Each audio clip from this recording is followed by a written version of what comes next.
going to start with a set of notes. Our last one on topic 5. Before I do that, just because I'm recording the screen, just in case anyone watches this again, I just want to make sure it's crystal clear what's up this week, because we've got a lot. Today we're going to do our last set of notes. I know there's lots of pages. That being said, if you look at them, there's a lot of pictures. It's actually really not that much we have to cover. There's a few examples towards the end, but this should hopefully be more like a half-hour lesson. So you should have some time today. Tomorrow we're going to have another shot at a quiz. It's not the same quiz you just wrote, but I mean, it's the same content. Okay? And I'm a big believer when I give kids assessments that we usually write most of them towards the end of the unit. And I usually do something like, well, we write an assessment, then we take a day off. We write another assessment, we take a day off, we write another assessment. Right? The idea being that we always have a little bit of time in between to learn from our mistakes, to get better. Okay? I will preach that until you are sick of it. But I really truly believe this. If you want to get good at math, I can help you. But I need you to buy into the program as to what it's going to take. So that means you got to make sure you're right and ready to go. You need to make sure you have the notes printed off. You shouldn't be surprised if there's a new assignment. There's always a new assignment. Okay. Tomorrow's that quiz. Wednesday's a work day. And then Thursday, we're going to do our unit test. And then we're, believe it or not, already done one of our 5 units. The pace, after I've been saying for a while, it's a lot faster. You need to make sure that you're not lost and overwhelmed by that. If you're not making good use of the focus time, you really should. I know some of you really are, and that's awesome. But if you're not, I'm totally available for help. The assignment number 3 is not quite as long as the previous ones are. The advice I would give, try to finish it by Wednesday. And I know, again, this puts a lot of pressure on you to be on top of things. You can't procrastinate. But if you can finish it by Wednesday, and then I can give you feedback. I already have the answer key made for this assignment. So as soon as you're done it, you can get some feedback so that you know whether you're doing well or whether we still have things to work on. If you can finish by Wednesday, then that really is the studying for your test on Thursday. If you want to hand something in late, by all means, you can always hand something in late. Okay? But there's a couple of changes though. First change is you cannot omit it. So I always give you a couple of assignments where I say you can throw that one out if it never happened, not if it's late. And the second change is I'll always let you mark your own stuff so that you can get instant feedback, but then same thing, not if it's late. Okay. I will mark it. I will get to it. It'll probably be 2 weeks later, and I mean, I'll make a point of that. I will delay it. It's on literally the bottom of my pile. Okay? Because I really want to encourage you. Hand things on time. That's the whole point of why I'm trying to help you build the skills you need. Does that make sense? Okay, let's do our last lesson. Actually, before we do that, let's do a quick summary of what we've talked about so far. Because that's actually our first slide here. Our unit is numbers. And this is very purposefully put as the first unit because I really believe in that Jenga tower analogy. If you struggle with adding, subtracting, multiplying, dividing any type of number, how are we going to move on? Okay. And there's also different types of numbers, right? You've got your whole numbers. So, I mean, I hope by now you know how to add 3 and 5. What if it was 3 plus negative 5? It was negative 3 plus negative 5. What if it was fractions? What if it was 1 over 3 plus 2 over 4? Multiplying numbers. Do you know the rules for that? I would say that most of you probably came into this course knowing how to do probably those ones, hopefully. And if not, we're working on those skills, right? Well, the next ones are things that we've started to work on more in this course. Can you put those numbers together? Yes, you can. Why? What do they have? Like terms. Yeah, maybe the phrase we should use is like radicals. This root 3 and that root 3 are the same. Essentially, you have 1 of a root 3. You have 7 more of a root 3. So we've now learned that we have 8 of a root 3. What about these ones, though? They don't have like radicals. Can they go together? Well, not yet. But this root 12 right here, hopefully that kind of sets off some bells in your head going, hang on, 12. I can break this up into a factor tree, right? 12 would be 4 and 3. 4 is 2 and 2. Okay, look, I have a couple of 2's. So we've learned that those 2 2's can kind of be removed, and you could really call this thing 2. Or 3, because there's a root 3 step behind it. Now, can we add and subtract these guys? Yeah, sure. 2 root 3's minus 1 root 3. 2 minus 1? 1. So the final answer is there's just 1 root 3 left over. What about exponents? Those are also numbers. What's the rule for multiplying exponents? Actually, add them, yeah. So on this one here, we need to take 3 and we need to add negative 7. In a way, doesn't that just kind of loop right back to this first question? Can you handle just basic adding of numbers? 3 and negative 7? That's negative 4. So what we have is 4 to the negative 4. We can go past that, because we've also learned rules about how to deal with negatives. A negative exponent means it's 1 over top. So all of these are some of the little skills that we've worked with so far in the course. But hopefully you kind of get the overarching theme here. I need you guys to be comfortable working with whole numbers, decimal numbers, fractions. Did I already say negative numbers? Negative numbers. Square root numbers, exponent numbers. Because really, if we want to build on anything in math, we need to have those skills, pretty firm down pat. Today, we're actually going to talk a bit about some of the vocabulary now that we use when we talk about types of numbers. So let me go to the next slide. Here's some of the vocabulary that maybe you've heard in the past. There are numbers called natural numbers. Anybody ever heard that phrase used before, natural numbers? Okay. I don't use it often, but natural numbers basically refers to whole numbers. I don't know why I have 6 on your choice. But like 1, 2, 3, 4, 5, whole numbers essentially are considered to be the natural numbers. What's the difference between natural and whole numbers?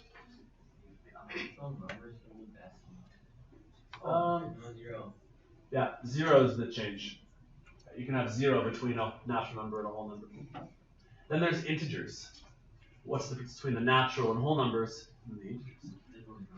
You go to the negatives. So maybe those are words you've heard before. This unit, we've been focusing on teaching you numbers that, yes, sometimes are nice whole numbers, whether they're positive or negative.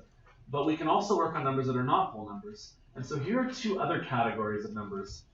There's things called the rationals and the irrationals. And they're obviously opposites of each other just based on the terminology. So, anybody ever heard those words before? Something you covered?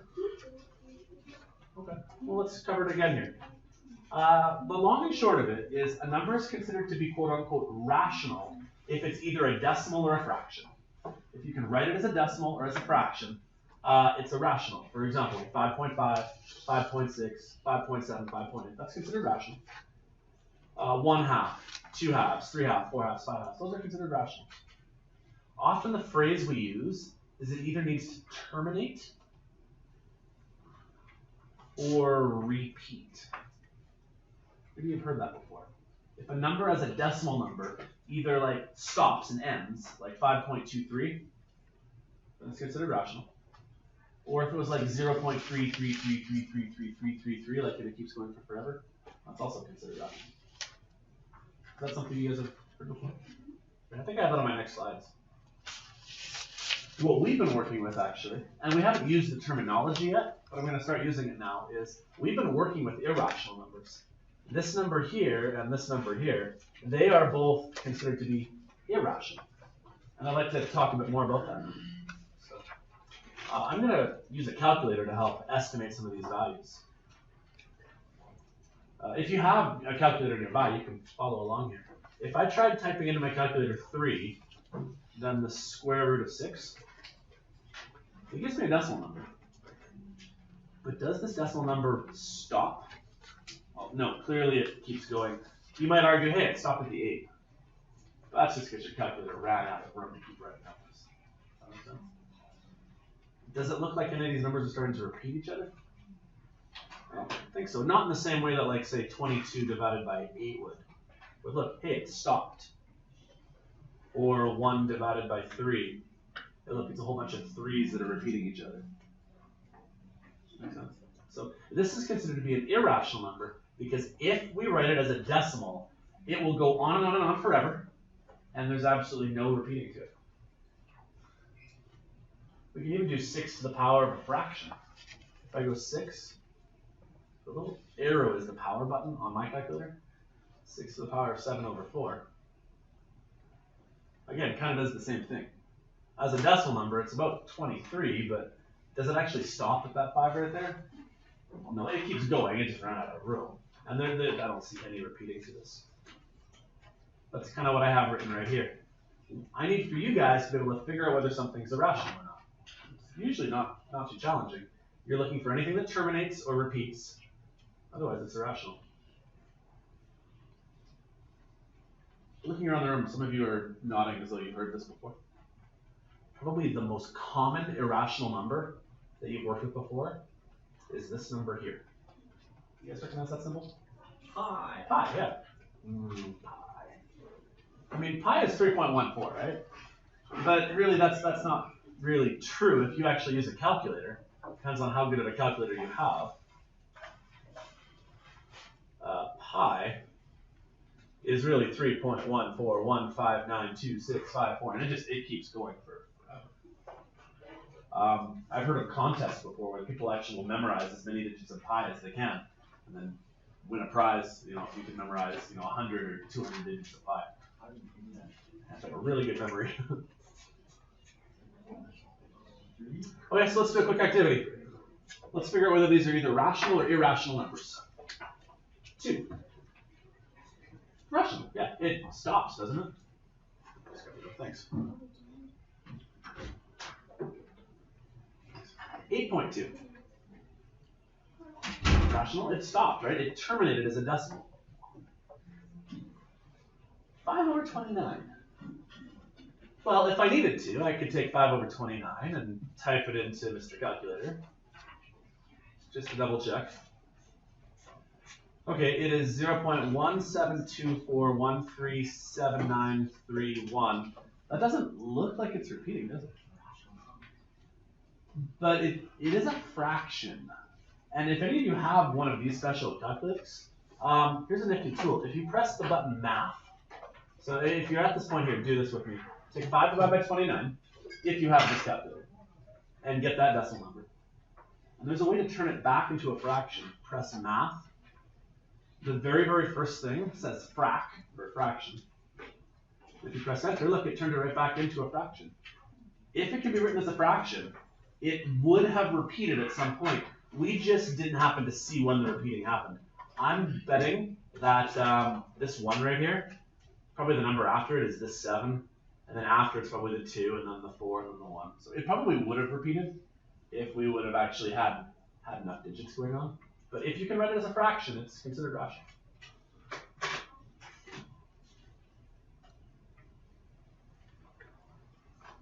What about root 4? What is the square root of 4? 2, right? Well, that terminates. So that's rational. Let's try the next one, root 5. 5 can't break down into anything, can it? Not at all. Right? And if I were to try the square root of 5, I get that number right there. And then some kids might suggest, well, maybe if we had more digits, it might repeat. So I'll just check my calculator. I'll do Math, fraction. I'll try the fraction button, and it wasn't able to. So often, square roots are considered irrational because you cannot write them as a terminating decimal or repeating decimal. Are all square roots irrational? Is every single square root an irrational number? Why not? Well, look at root 4 right here. It's a square root. Was it irrational? Well, because it turned into the number 2, right? So if it can square root, it's probably rational. So what about 5 root 2? Let's try it. 5 times by the square root of 2. I get that number. Does it look like it's repeating or terminating? Probably not. No, couldn't make it into a fraction. But what if I gave you the square root of 9? Could 9 actually square root to an even number? Yeah, we know it's going to be 3. So you can't just assume that if it's a square root, for sure it's going to be irrational, but it's a good indicator. What about the last thing we worked with? What about our exponents? 5 to the 3. Well, 5 to the 3 is 5 times 5 times 5. That's 125. Is that a number that ends? Totally did, yeah. It's 125, but it ended, so that's rational. What if I made this exponent negative? Okay, well, we've learned about negative exponents. It makes it 1 over 5 to the 3. Right off the bat, that's actually written as a fraction. It's probably rational. Let's just confirm. 1 divided by 5 to the power of 3. It's a decimal number. Did it terminate? Can we write it as a fraction again? Yeah, 1 over 125.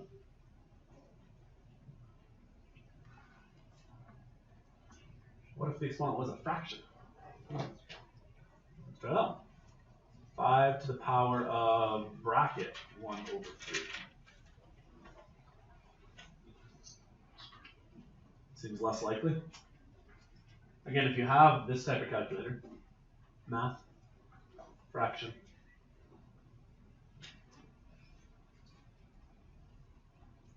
So one of my goals today is to help you guys be able to recognize, is a number going to turn into a fraction or not? And I think there's some generic rules that we can apply, but they won't always work. You do have to use some common sense. I mean, if it's like these numbers up here, it's probably rational. Square roots, there's a good shot it's irrational, unless the square root actually does square root.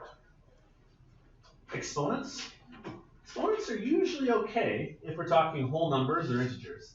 But as soon as you make the exponent a fraction, that actually becomes an issue. And that leads to our last little topic here, which I'm going to get to in a few slides. But there's actually a link between these ones, actually, between how square roots and fraction exponents work. But before I get to that, I think I have a bunch of pictures here. You guys ever seen pictures like these before where it talks about the different types of numbers? You're either irrational or you're rational. And then within the rational set, there's like the integers, which are the negative numbers. There's the whole numbers. There's the fractions. And then there's things like root 2 or 3 to the 1 over 3 or pi. So most of these next slides are just pictures I found that talk about the different number sets. So let's talk about the irrational ones here. Pi is irrational, right? We already mentioned that one. Can you actually square root 8? Well, does it evenly square root though to like a number like 3 or 4 or 5? But 9 does, right? Is there a difference there? Anyways, I'll pass through these slides here. Here's a slide that just talks about just how you could plot them on a number line. Minus 3.5 might go here. Root 3 might go there because root 3 is equal to 1.732. So one of the things I'm going to need you guys to be able to do is find out the decimal equivalent of some of these numbers and figure out where it ranks. Because all of these things are numbers, but they're all written in very different forms. Here's a decimal. Here's a fraction. Here's a repeating decimal. Here's a radical. And there's pi. We could even throw in, like, say, 3 to the 3.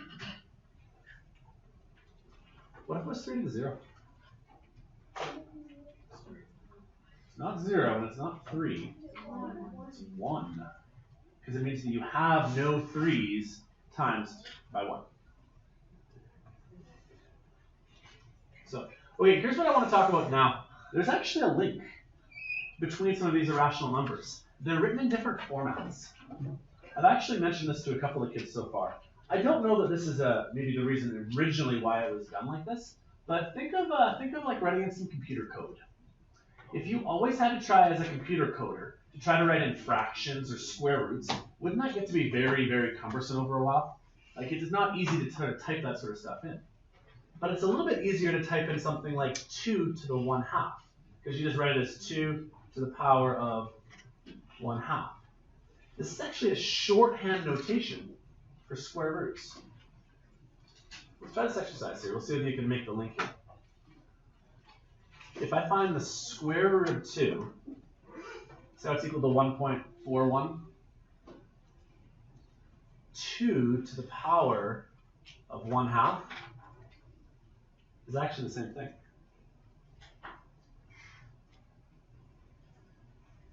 If I'm the square root of 3, it's equal to 1.732. Watch this. 3 to the power of 1/2 is equal to the same thing. And just to prove that it works, square root of 4 is 2. 4 to the power of 1/2 is also 2. These things are actually equivalent to each other. Rather than writing square roots, a notation has been developed where, rather than having to write a square root symbol, we write the exponent of a half. You can kind of see how this would be useful in text format, because then you don't actually have to try to find a way to make a square root button. You'd write this notation, 2 to the power of 1/2. And it means that, when you can't actually put the little squiggly in. There's not a number on the keyboard that does the square root button, you know what I mean? Right, so if you're trying to do text, this doesn't work very well. So here's actually the link. If you have a square or cubed or fourth root, whatever that happens to be, the index is actually the bottom of a fraction.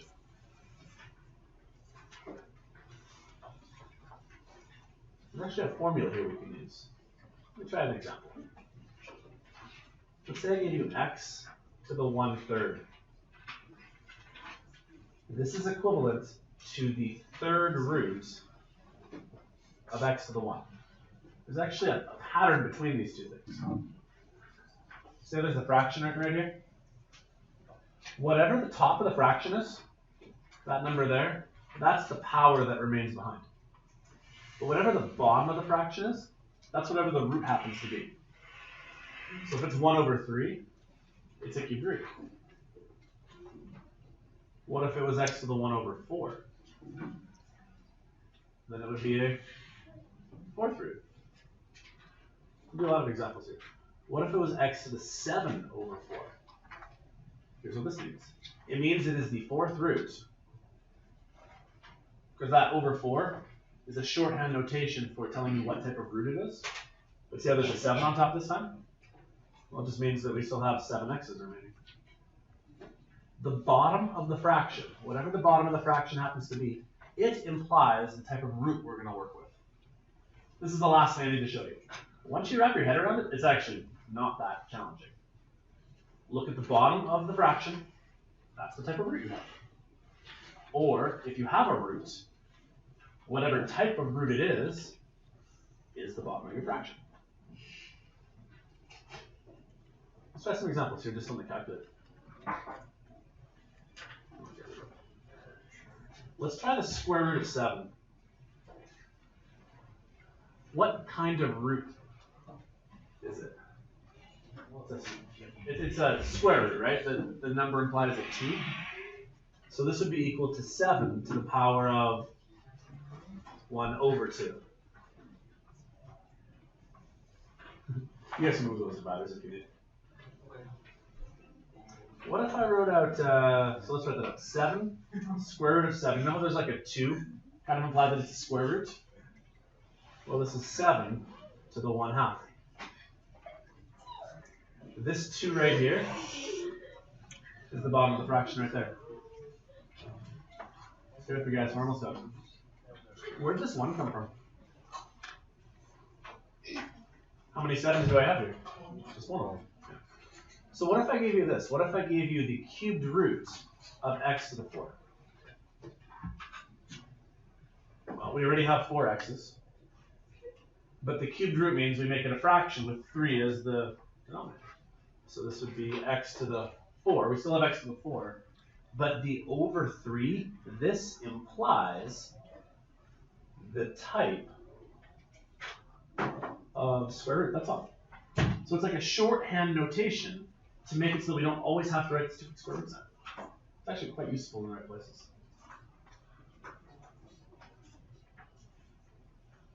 So let's try some examples. Let's say I asked you to find 64 to the 1/2. What does the 1/2 imply? What type of root? A square root, yeah. So we need 64 to the 1 square rooted. Do 64 square root. 64 square root. 8. There we go. Okay, what about this one here? 16 to the 3 over 4. What this implies is we have 16 3 times. But when we're done, we have to 4th root it. This 3 implies how many times it multiplies by itself. The over 4 part of the fraction just is the index of the square root. I'm sure we could figure that out. 16 to the power of 3 is 4096. If I can 4th root it, you know how to use your calculator. If I 4th root 4096, apparently it's also 8 actually. How about this last one? What does it mean? What type of root do we need? A cubed root, right? Because of the 3 on the bottom of the fraction. And then we need the 7. Again, this might be something we can calculate. This would be the 3rd root of 7 to the power of 5. This one right here, did it actually turn into a nice even number? The 3rd root of 7 to the 5. So this last one here would have been irrational because it still did not turn into a nice, whole number kind of thing. But what I asked you to do is just turn it into radical form. So this right here, by the way, would have been the radical form. That's our last thing.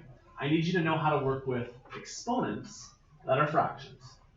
Exponents that are fractions are actually squared and cubed in 4th roots.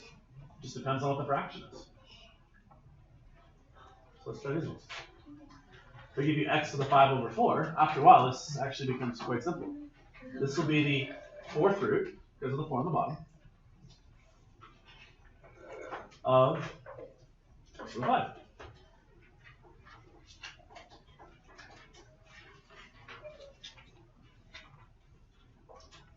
What about this guy here?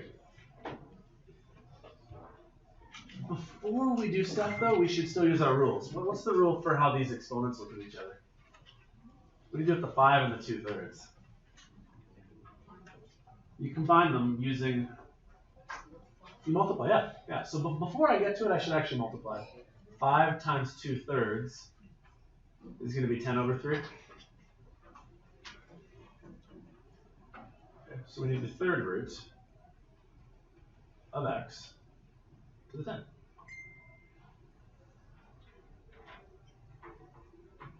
What's the rule for these exponents over here?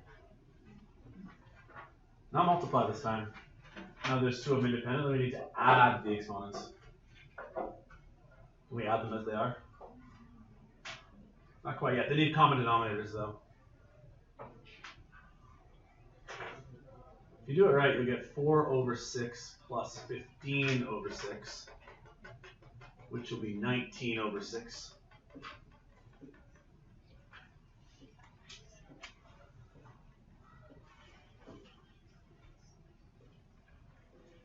If you're in agreement then that it's x to the 19 over 6, the answer is we need the 6th root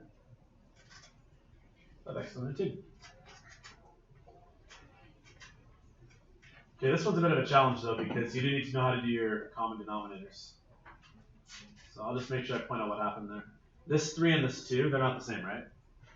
So I take this one and I times by 2 over 2, because 2 times 3 will give you a 6. Here I times by 2 by 3. That MCQ like right on top of it.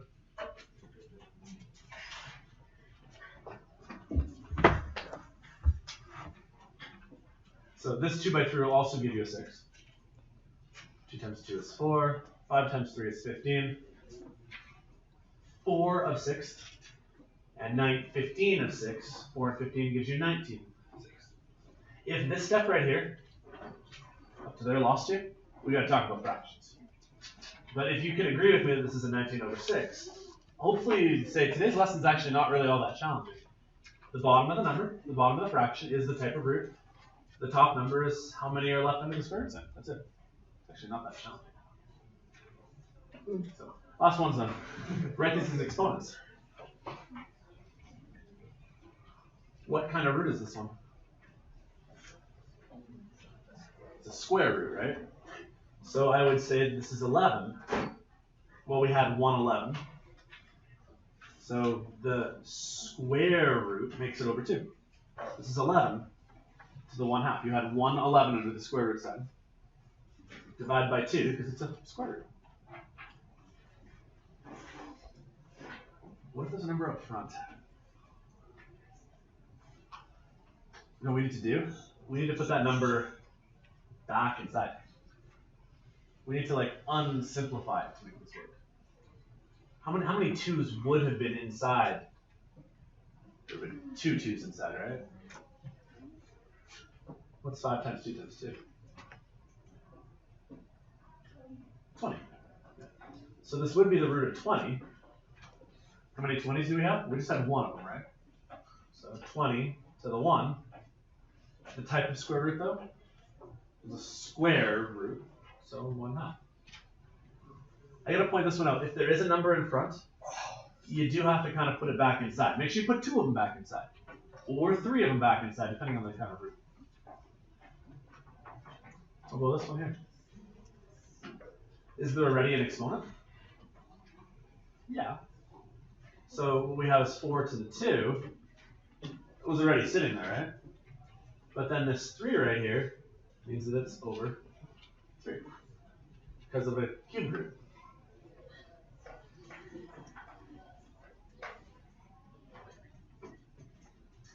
We do it with letters.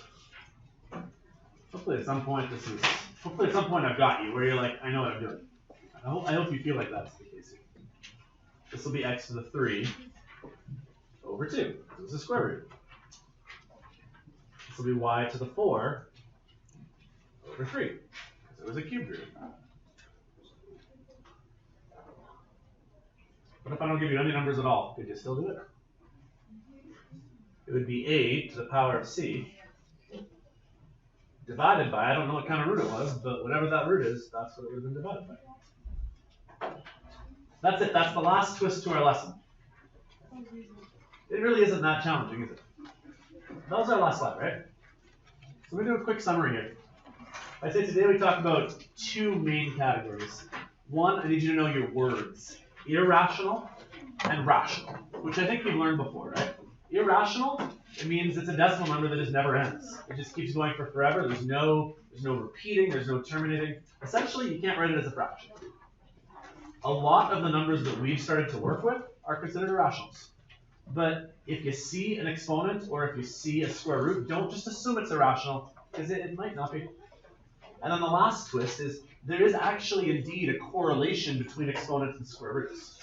We kind of got it on the last day, but if you have a square root, you can write it as an exponent and vice versa. I think of computer programming. Is it easy for you to, like on your phone even, for example, could you text this very easily?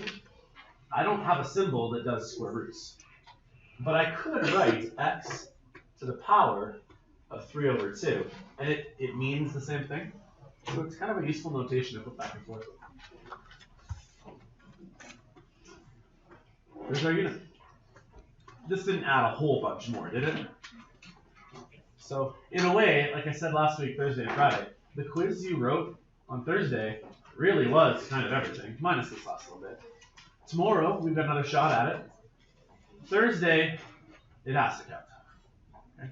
So for the next, I guess, kind of 3 days, the time is yours to learn. If you haven't worked out of your practice journal, you should do that. If you haven't finished your old assignments, you should do that. There is a new assignment. I'd say finish it as soon as you can. Get some feedback. Learn from your mistakes, right? But the goal of this is at the end of Thursday, we're done our first unit. Okay, last thought, then I'm going to be quiet for a while. Later this week, we're going to confirm, but we have the 2 of us now, right, for teaching. We're going to split you guys into 2 smaller groups. So after next week, Thursday, we're going to split. We have a preliminary list of how things are going to look. You want to wait on that still? Maybe. Okay. If you do have some thoughts, though, you need to talk to us like right away before we actually finalize it. But pretty soon here, we'll actually divide it into 2 groups, so it's not way too big. And it's still a 10-seat course. You can still go -1 or -2. We just have to split you guys. So if you get in my class, it's not like, oh, I'm going in -2. It's the same course, just offered a little differently. So you don't have to worry about that. Yeah. You guys have any questions? Okay, I'll say this a lot. At this point here, I've done the instruction part. You know that cycle of learning that's behind Brianne and Barugi? Back there? I know it's kind of flipped sideways there. I've done the knowledge section of that. Can you just flip the door just slightly there so people can see what I'm referring to? Thanks. Starting in the top corner. Hopefully you have some buy-in. Hopefully you're here because you want to be here. But we've kind of covered the knowledge section here. I think a lot of people think that my job as a teacher is just to do what I just did. I lectured to you. But that to me is the smallest part of how you learn. The more important part now is apply it. Do something over the next 4 days. If you just sit there and do nothing, it's not going to go well, right? Do something. But more than just that, don't just do your work.